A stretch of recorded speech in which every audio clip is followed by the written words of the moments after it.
Hey guys, I want to show you the stuff that really nobody talks about on social media in the detailing world, but this is the stuff that'll make your customers absolutely love you. What's going on, guys? Luke here with Wilson Auto Detailing. I'm a pro detailer based out of Nashville, Tennessee. Listen, in the detailing world, you can really make anything look good on camera, but we all know that even after the best detail is done, there are still damaged pieces, sun-kissed pieces, scratches, dents, dings, paint chips, all that sort of stuff that it's really easy to cover up on camera, and we might not show it at the end of a detail, but it's still there, and we do need to talk about it with our customer because you can see it in real life. So here's what I've learned after 10 years of being a detailer. Listen, you can do anything you want to any car you want, and there are still going to be things that unless they are totally replaced, then they are still going to look just like they did before you ever detailed it. And I want to walk through step by step on this particular Kia Soul what those things were so that you guys can kind of think in your own detailing worlds maybe what some of those things would be for your particular vehicles that you're seeing, and how you can bring this up with the customer on the front end and how you can bring it up with the customer on the back end so that their expectations are set exactly where they should be, because frankly, this stuff is what you want to talk about with a customer before you ever get started. Now, before we get into that, make sure you guys go below in the YouTube description box and get the Essential Detailing Toolbox. This is the top 12 tools and products that I have put together after 10 years of being in the detailing business of what I suggest for any detailer getting in the business or detailer just trying to upgrade their game. All of these tools and products are available for under $500, and frankly, I have wasted a lot of time and a lot of money trying to figure out what works and what doesn't work in the detailing world. These things work. In my opinion, these are staples for your detailing business, and they're totally free to you. Once again, the link is in the YouTube description box below. Now let's take a look at this car. Now this vehicle was completely cleaned, decontaminated, stripped, paint corrected at a very surface level, and coated with a basic retail coating. So that is the context that we're looking at in this video. And this is not an exhaustive list of everything that really needs to be replaced or taken care of in a different way from detailing on this particular car, but these are some of the main things that I would walk through with any customer. Now the first thing for you guys to notice is obviously this gigantic missing piece of paint on the front of the car. This is on the hood of the car, and this is a huge issue, of course. And it wasn't really even something we needed to talk about, but I talk about it nonetheless. The other things you can see is what I would call this paint chip or rock chip freckling effect on the front of the hood. And this is basically just from sitting outside daily driver with the car. The rock chips are really, really bad. And I want to make sure that I always bring that kind of thing up with the customer on the front end, because even though I know they know they're there, it's going to be really easy to see them afterwards. Now, in addition to that, there were some places on the car that had been dinged up. Once again, this is not a car that's a showpiece. This is not a car they're trying to keep forever. They just wanted me to kind of bring it back to as new as it could be, put some protection on it, and so you guys can see, again, that area that's totally scuffed. It was obviously in some sort of accident. It was rubbed up against something, and that area was completely taped off. It was not corrected or ceramic coated for obvious reasons.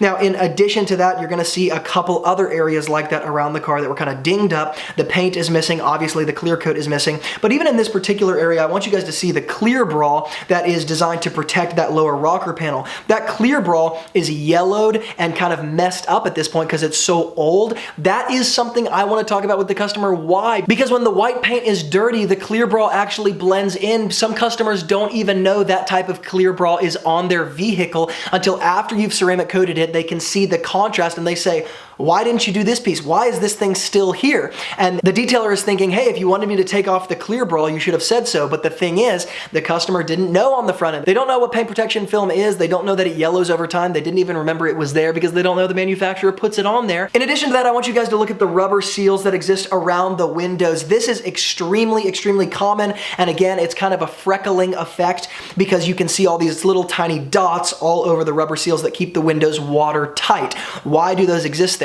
This is kind of a sun-kissed area of the car. When a car is really dirty and it's also in the sun and it sits outside, that particular area is in a lot of ways the first to go, and it's not something that can be restored by me. It actually has to be replaced unless you want me to literally grind down the top layer of the rubber, which I really don't want to do. But this is an area that I always try to point out on the front end as well as the back end because you can see it in more contrast after the whole car is finished. Once again, it's a sun-kissed, kind of sun-degraded area of the car outside of my scope of practice. Now, you're also going to see some dings that are a little bit less prominent and could easily hide when the car is dirty, like this one underneath the door behind the driver's side door right next to the door handle. It's a tiny ding and it looks almost like somebody with something really small just accidentally bumped into the door. But once again, it becomes very noticeable when the whole car is polished and ceramic coated. So not only do I take note of it when I can see it after I'm washing, but I take note of it after the car is completely finished. And it's something that comes up in the post-detail conversation as the customer and I are actually walking around the vehicle. I also want you guys to notice the subtle chipping right underneath the fuel door where the gas cap is. Once again, an area that is very small, probably missed by most people, but I'm a detailer. That's what I get paid to do, to see the details.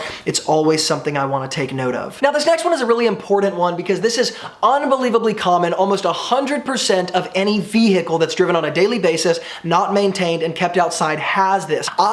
This is what I actually call the freckling effect. This is where you've been driving on the interstate, it's a relatively old car, and basically there are so many chips and tiny little minerals and tiny little rocks that are kicked up by semis and all this sort of stuff that things have so eaten in and chipped your windshield that when you look at your windshield totally stripped and totally cleaned, it actually looks like somebody took like a handful of like relatively fine grade sand and they just threw it as hard as they could at the windshield and then wiped it all off, and you have these tiny little speckles around the windshield. It's not dirt, it's damage. It's areas where the windshield is literally been chipped, it's been etched by bugs, by bird droppings, and all of that stuff is going to be totally exposed when you come close to the windshield, not necessarily when you stand back, and you can hide this sort of thing in a video, for example, but it's always something, once again, I walk through with my customer. In addition to that, I just want to show you guys two areas that are very common no matter what you're doing on any vehicle, ceramic coating, non-ceramic coating. The inner barrel of the wheel and the wheel well itself are two areas where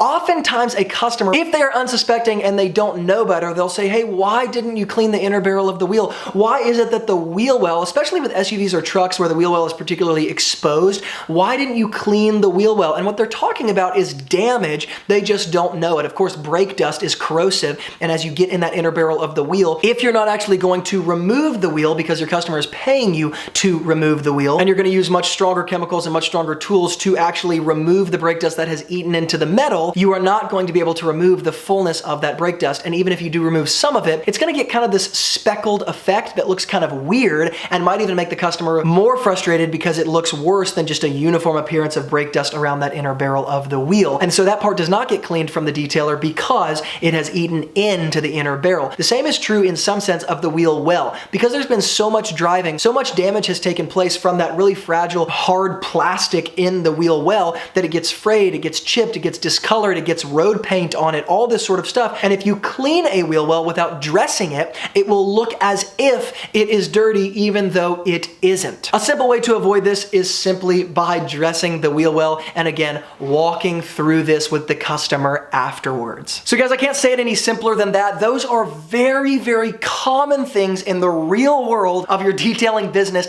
that I always initiate with the customer in our conversation. Why do I initiate it? Because it is always worse to have the customer come to you and say, hey, what about this? What about this? They always respect you more. They are always going to give you their trust when you bring it up and you put out the fire before it starts because it's not actually a fire. When you give the customer the context, not only do they love you, but it also prevents these potential conflicts from happening. I bring these things up on the front end based on my experience. I'll tell the customer, here's what I'm expecting. Here's a couple examples on your own car. I'll take video pieces of content and then walk through those damaged pieces afterwards when I'm finally done as we're walking around the car to give them some sort of verbal explanation as well as some visual appeal to walk them through different stages of the process, showing them the damage in those particular places. Guys, listen, if you like this type of content, I promise you are going to love the Essential Detailing Toolbox. It's the link in the YouTube description box below, the top 12 tools and products of this year, revised and updated for anybody who wants to get into the detailing business or just wants to upgrade their detailing business and get what I consider kind of the staple products of a detailing business.